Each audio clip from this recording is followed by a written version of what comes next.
मंडळी नमस्कार. जय शिवराय. आयुष्यामध्ये शून्याला कधी व्हायचं नसतं. ज्या माणसाची आयुष्याची सुरुवात शून्यातून होते तो कधी शून्याला भेट नाही मिळत. कारण त्याला माहीतच असतं की सुरुवात मी शून्यातून केली, भविष्यात जरी मी शून्य झालो तर मला शून्यापासूनचा पुढचा प्रवास माहीत आहे. त्याच्यासाठी मी केलेलं स्ट्रगल मला माहीत आहे. त्यामुळे तो माणूस कधीही शून्याला भेट नसतो.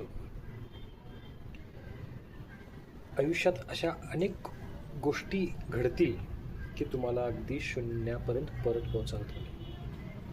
पण अशा वेळी कधीही धैर्य सोडू नका. कारण शून्य आहे म्हणून पुढच्या डिजिटला किंमत आहे. शून्यानंतर 1, 2, 3, 4 हे जसे डिजिट पुढं वाढतं आहे, हे शून्य आहे म्हणून पुढच्या डिजिटला किंमत आहे. एकावर जेव्हा शून्य लागतो तेव्हा 10 बनतं आणि 10वर शून्य लागतो तेव्हा 100 बनतं. 100च्या पुढचे डिजिट तयार होतात. शून्याला किंमत आहे. आमच्या सेल्स मार्केटिंगच्या भाषेमध्ये तुम्हाला सांगायचं म्हटलं, आजचा दिवस झाला ना की पुढच्या दिवसाची सुरुवात शून्यातूनच होते. चल आजचा शून्याचा स्टार्टर मार, दिवस सुरू कर. एक पूर्ण महिना झाला ना की टार्गेट शून्यापासून चालू होतं.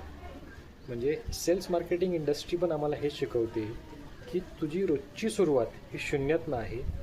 त्यामुळे सेल्स मार्केटिंगवाला माणूस तरी कधी शून्याला भेट नाही. तसंच तुम्हीही जीवनामध्ये कधीही शून्याला भेटू नका.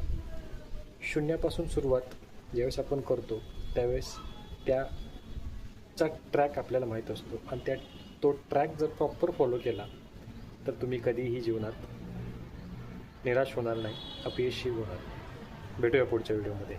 काळजी घ्या. जय महाराष्ट्र.